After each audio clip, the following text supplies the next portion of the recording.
Let's hear about this Sunburst. Yeah, an old D-18, 1939. I bought from George Gruen, my lifelong friend. I met George when I was 18, and I've been buying guitars from him ever since. And it's really rare to find a Sunburst in a Martin. You know, they just didn't do that very often.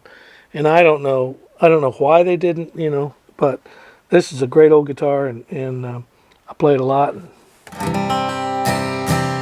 nothing sounds like them.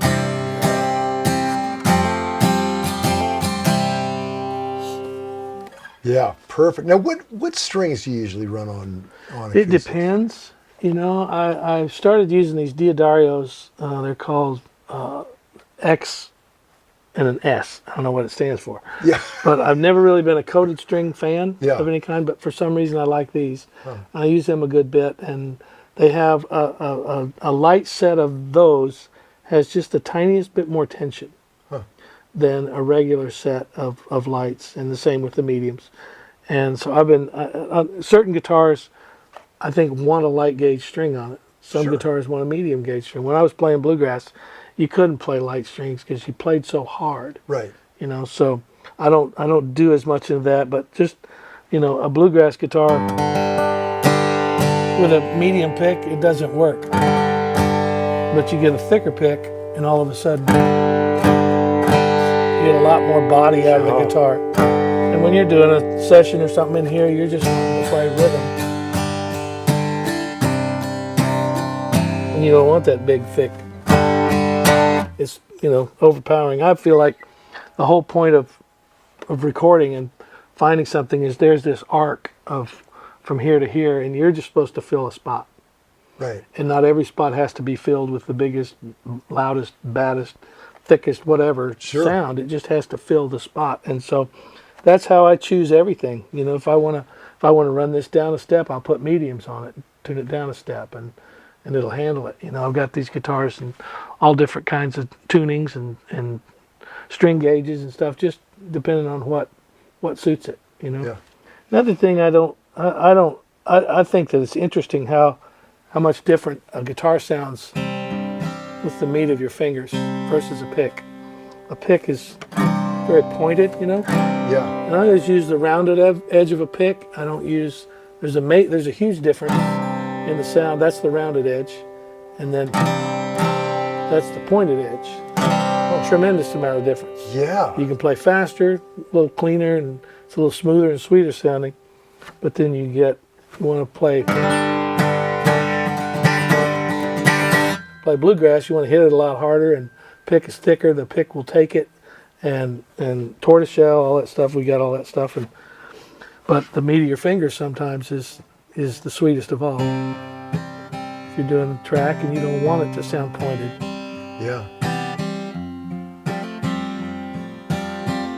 Mark Knopfler is the one I first saw playing a lot of electric guitar with the meat of his fingers, and it's just a much sweeter sound.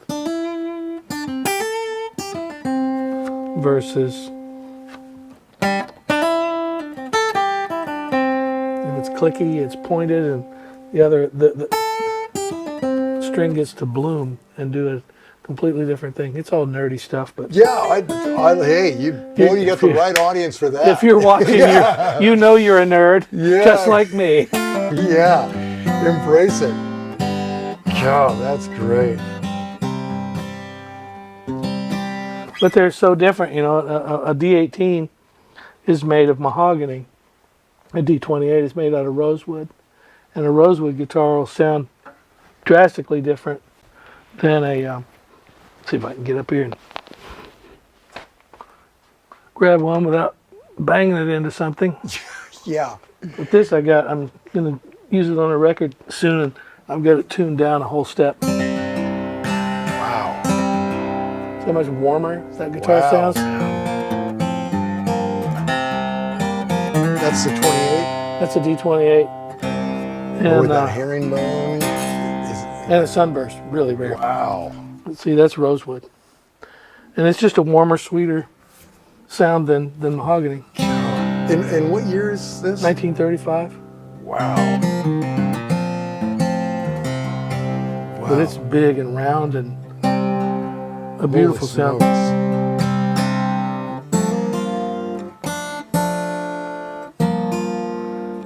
But So no trusser on any of these. Is it a lot of adjustment? Do they? they stay, they're 90 years old almost, and they're hanging in there pretty good. I like their chances for another 90. But I don't, I don't know enough about how they did all that stuff in the day, and just whatever they did was pretty spot on. The era of 30s Martins is pretty untouchable. Sure.